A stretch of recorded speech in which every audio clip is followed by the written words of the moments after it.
এখন আমি যে ভিডিওটা আলোচনা করব সেটা হচ্ছে ছাগল গরু বা মানুষের যে কারো কাশি। তো কাশি যদি ঠান্ডা লাগা থেকে হয় তাহলে সেই সব কাশির কথা বলা হচ্ছে।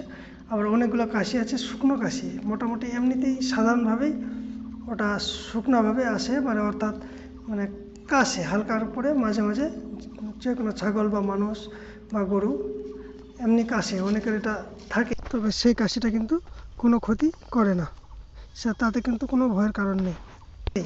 তো ওই ধরনের কাশিটা সহজে সারতে চায় না, ওটা হয়তো মোটামুটি কৃমির কারণে হতে পারে বা অন্য কোনো কারণে হতে পারে। তো ওই কাশির কথা আমি বলছি না, আমি এখন যে কাশিটা নিয়ে আলোচনা করবো সেটা হচ্ছে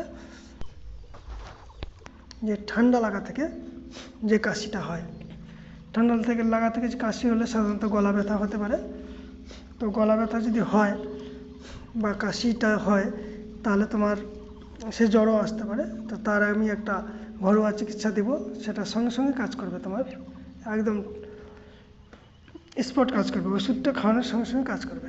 তো সেটা কি, যদি সে ধরনের কাশি হয়ে থাকে সাধারণত ঠান্ডা লাগা থেকে, তাহলে তোমরা কি করবে, আদা এবং লবণ এটা রস করে, বাচ্চা হলে তাকে রস করে সেটা খাওয়াবে, আর বড়রা হলে সেটা আদা লবণটা ছেঁচো করে সেটা খেলে সঙ্গে সঙ্গে গলাটা পরিষ্কার হয়ে যায়।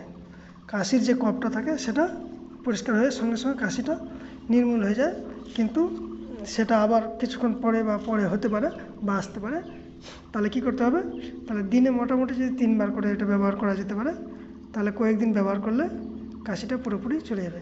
তো তার সঙ্গে তোমরা যদি আরও কয়েকটা জিনিস ব্যবহার করতে পারো, তার সঙ্গে তুলসী পাতার রস ব্যবহার করতে পারো, গোলমরিচ ব্যবহার করতে পারো, লবঙ্গ ব্যবহার করতে পারো, এগুলো ওর সঙ্গে কাজ করে। কিন্তু আদাটা কি, আদাটা হচ্ছে কাশি যদি ওঠে তাহলে সঙ্গে সঙ্গে গলা পরিষ্কার হয়ে যায়। অনেক সময় মানুষের ক্ষেত্রে হয়, বা আমার ক্ষেত্রে একবার হয়েছিল যে এত কাশি উঠলো আর কথা বলতে পারছি না, একটু পরপরই উঠতেছে, গলাটা পরিষ্কারই হচ্ছে না।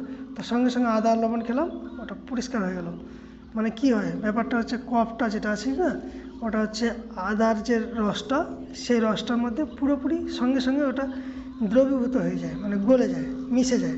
লবণ যেমন জলে দিলে মিশে যায়, ওরকমই যে কাশির যে কফটা আছে সেটা যদি দেওয়া যায় ইসের মধ্যে, আদার মধ্যে ফেলে সঙ্গে সঙ্গে সেটা আদার রসের সঙ্গে গুলে যায় এবং গলাটা পরিষ্কার হয়ে গলার মধ্যে আর কোনো কফ থাকে না। তাহলে মোটামুটি কয়েক ঘন্টার জন্য এটা কাশিটা কিন্তু ক্লিয়ার হয়ে যায়।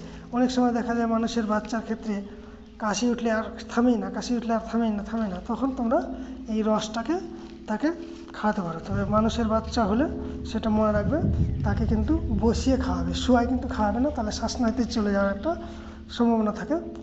রসটা মানুষের বাচ্চা হলে সেটা হালকা উষুম করে নেওয়া গেলে ভালো হয়। এটা যদি খাওয়ানো যায় তাহলে দেখবে কাশি সঙ্গে সঙ্গে চলে যাবে। তারপরে পরে আসতে পারে, তাহলে আবার খেতে হবে। তাহলে এটা যদি কন্টিনিউ কয়েকদিন 2 বার 3 বার করে খাওয়া যায় তাহলে কিন্তু কাশিটা পুরোপুরি চলে যাবে।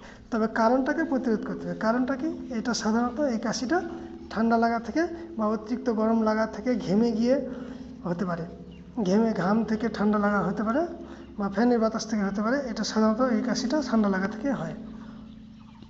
তো আমার চ্যানেলটা যদি তোমরা সাবস্ক্রাইব করে রাখো, তাহলে পশুপালনের যে কোনো সমস্যা কমেন্ট করতে পারো। সমস্যা যদি লিখে জানাবা তাহলে আমি তার প্রতিকার দিয়ে দেবো।